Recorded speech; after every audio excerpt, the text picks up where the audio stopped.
Hey guys, my name is Jason with Baker Mining and Metals, and on today's video, we're going to be crushing up some oyster shells for one of the biggest shellfish processors on the West Coast. They've got literal mountains of this stuff. If you're interested in making a product out of their waste shell, they've got to get them crushed up to the right size first. So these are oyster shells they sent to us, but in the past we've done oyster shells, we've done clams, we've done mussels, we've done crab shells and lobster shells. So this is a really big industry actually, this crushing up of these waste shells. This company is after a product that looks something like this. I believe this is for chicken feed. They use this to supplement the chicken diet for calciums for their eggshells. And so this is what we're going for. But the problem with hammer mills and jaw crushers is they're great at sizing a top size, so like a 1/2 inch minus or a 3/4 minus, but they're not good at sizing on the back end or the downside. So we can get a product that's no bigger than this, but there's definitely going to be some smaller stuff in there. So let's look at some of the screens we're going to use today in the hammer mill in particular.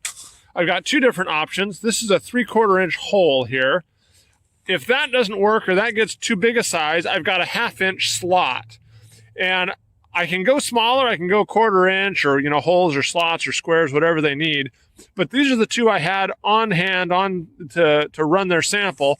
And my thought is that even if you get a little bit oversized through these holes, most of it is going to be in this size range that we're looking for. And you don't want to overcrush it. And the finer you get, the more fines you're going to have. So I would rather try and put that bell curve of sizes out of the hammer mill right at the peak, right at this peak, which is going to be a little bit oversized, a little bit undersized, but most of it in this range. Well, they have the lid off now. I wanted to show you what the inside here looks like while I got it off. And looking up in there, there's the feed chute. And we've got replaceable armor all the way around for wear surfaces. These two up here get worn the most, actually. Side armor here that is all bolt-on and replaceable. And as you can see, it comes really pretty clean. I mean, I was running this yesterday with some gold ore in it, and it's not like there's a bunch of sand and muck and stuff all stuffed up in there. So it comes pretty clean. Here's the rotor assembly of the mill. This is right here is the wear surface of the hammers. So you can see that. These are fairly new. I've probably run maybe a couple tons through here. But you can see they don't wear very fast. I mean, I'm going to get several tons. I'm going to get 20 or 30 tons out of these set of hammers before they wear out. And oftentimes what will happen is the leading edge here wears down and rounds real bad. And then you can take the hammers and turn them around and you get a whole nother surface on this side. So you run for 15 or 20 tons, turn the hammers around, and get another 10 tons out of them. There's the screen. It wraps all the way down underneath and comes up to a stop here. Okay, our screen's in there. We're all set to go. I don't know if I mentioned earlier, but these are chrome iron hammers. They're about 20% chrome, and they're extremely abrasion resistant. So that's what we use for general aggregate crushing, or oyster shells, stuff like that, glass, recycling glass. And then for the electronics and the PCBs and the recycling and stuff like that, we use manganese steel hammers for those.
All right, well, we got the jaw crusher and the hammer mill sample run. And we're gonna start with the jaw crusher. This stuff actually came out a lot finer than I thought it would. There's a lot of powder in here. So what I'm gonna do is I'm gonna take this stuff, and I've got 3 different size screens here. I've got a 1/2 inch, a 1/4 inch, and an 1/8 inch. And so we're gonna screen the shells through these 3 different fractions, 3 different screens, and see what percentage of each size we get.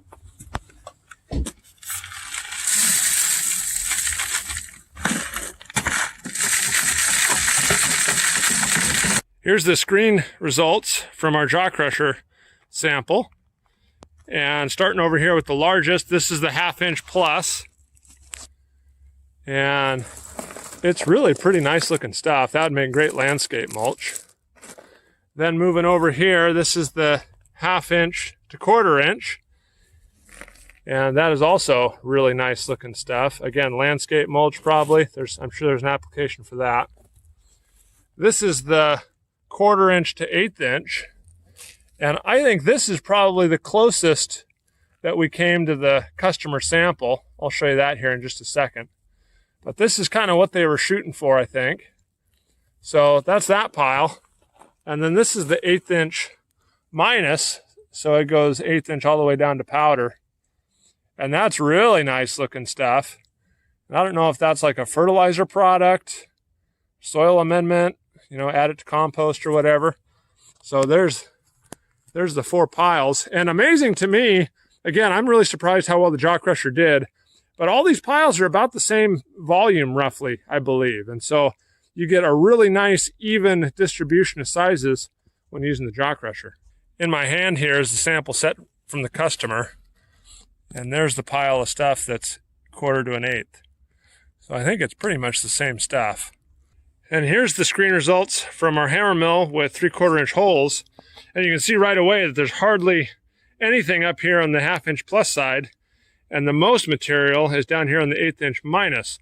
So I mentioned earlier about that bell curve, and this is a good representation of that bell curve from the jaw crusher. It's like it went up and was plateaued across all 4 sizes. Whereas with the hammer mill, the bell curve has been shifted over to the right. So it kind of ramps up here, and then you have the most volume in the fine stuff. I don't know if that makes sense to anybody, but hopefully you understand what I'm trying to explain. But again, this is the same size fractions, 1/2 inch plus, 1/2 to 1/4, 1/4 to 1/8. This is the range that the customer was looking for. And then 1/8 inch minus. Today we're going to be demonstrating one of our oyster grinding machines behind me. So we've got our hopper full of oyster shells here. They're all mucky and gooey and wet. We're going to turn the vibrator on. We're going to feed out this chute here into the spiral conveyor. We're going to go up into the hammer mill. We're going to add about 2 or 3 gallons a minute to the hammer mill to help flush it out. And it's going to discharge through the 3/4 inch hole into the barrel. And this is for any oyster shell, clam shell, anything from processing that guys end up with huge amounts of shells and stuff. This is a better system that you run the material through, grind it out, pass it for chicken feed, mulch for landscaping, soil action, calcium and stuff. So anything that really grinds stuff out and use it for is a huge bonus for these guys, because right now they have mountains of waste and a lot of times they can't do it. So here's the results from our oyster test. And we ran about a cubic meter or a cubic yard in about 10 or 12 minutes to give you an idea of the volume. This was a 3/4 inch screen, round holes. If you're interested in a smaller size than this, we can certainly make smaller holes at 1/2 inch or even 1/4 inch, or bigger holes. And by adjusting the hole size up or down, it's going to play with the throughput a little bit. But yeah, I think it was a real successful test. It went great. Everything fed right through the hopper nice and even. Today we're going to be running another sample of oyster shells, and we're going to be running through a 16 by 12 hammer mill to test with. It's got a 1/4 inch by about a 3.5 inch slotted screen in it. And the goal is to grind this stuff up for chicken feed and stuff like that for this customer. So we'll take a look at the sample and then we'll get started. All right, this is the sample we're going to be running today. And these are the shells, and this is going to be a little bit different than the past ones we've run because these are dry. Normally, if the oyster shells are damp or wet, we need to add water to the mill, but because these are all dry, we're going to try running them dry so that the product will be dry and can be bagged and be sold directly out of the mill.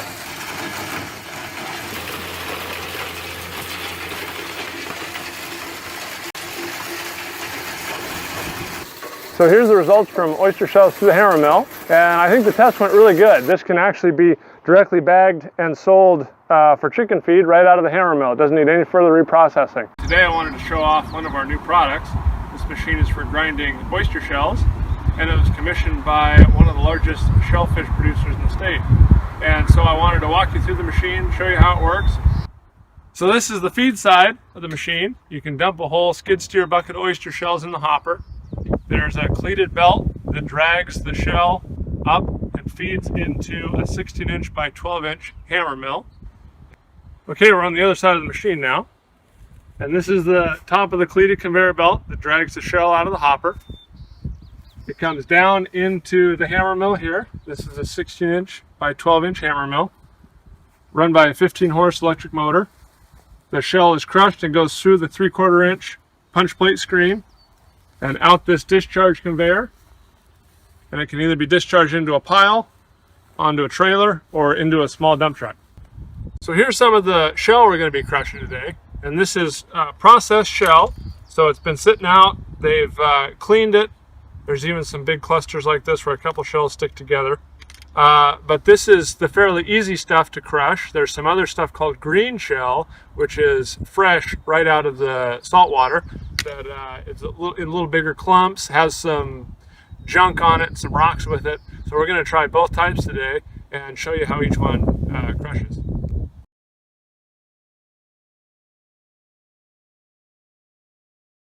And this is used for all kinds of stuff like chicken feed, soil amendments, fertilizer. They use it for landscaping mulch, bocce ball courts of all things. Here's a look at the green shell that we crushed. You can kind of get an idea for the size that comes out of there. And here over on the edge here, there's some of the bigger pieces. So it's all 3/4-inch minus, but there's quite a bit that's less than 3/4. And we can crush one of these blue totes in about 10 minutes. And I think these weigh about 500 or 600 pounds a piece. So that kind of gives you an idea of the throughput. And this green shell was quite a bit different than the processed shell. It had big chunks of wood in it, rocks, sand. The oyster shells were all slimy and clumped together. But it didn't seem to matter in the hammer mill. It took it just fine and crushed it all down and discharged out the conveyor belt. So even the green shell crushed just great through the system. So that's kind of what the product looks like. And again, when you change those screen sizes, either bigger or smaller, you can get a little bit of finer grind or a little bit of coarser grind. Today we're going to run a sample of these mussel shells. And the goal today is to get these through a hammer mill with no screen. And we're going to crush them down for volume reduction. We're going to be running them through one of our 16 by 12 hammer mills here. 15-horse, 3-phase electric motor. There's no screen and no hopper, so the material will fall right out the bottom into this bin, and we'll see how much we can reduce the volume.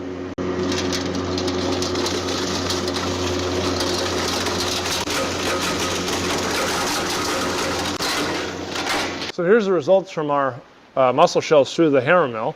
And as you can see, we accomplished exactly what the customer was after. We took 4 heaping 5-gallon buckets full of mussel shells, and we reduced it probably by 50 to 60%, or maybe even a little bit more.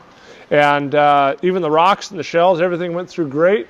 And this is really a pretty good result. Today we're going to be running a sample of these oyster shells. And the goal here is to crush these up and liberate this rope so it can be hand picked out from the shell after it's crushed. So now we're going to try oyster shells with rope attached through one of our 16 by 12 hammer mills with no screen and see how that works. Right now we're working with one of the largest oyster growers on the West Coast to help solve their issue with this rope, which they're telling us is one of the biggest environmental problems that they have in the industry today. And they're looking for a primary crusher to liberate the rope and the shell, and then a secondary crusher that's going to take the broken shell with no rope and crush it down to fine powder so they can use it in their growing operation.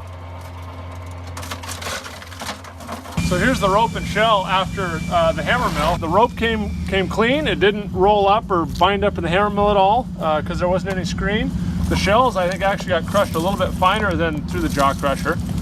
So I think overall it was a great test. I hope you guys enjoyed the video. If you have any questions or comments, please let us know. You can find our contact info in the description below. So thanks for watching, and we'll see you on the next one.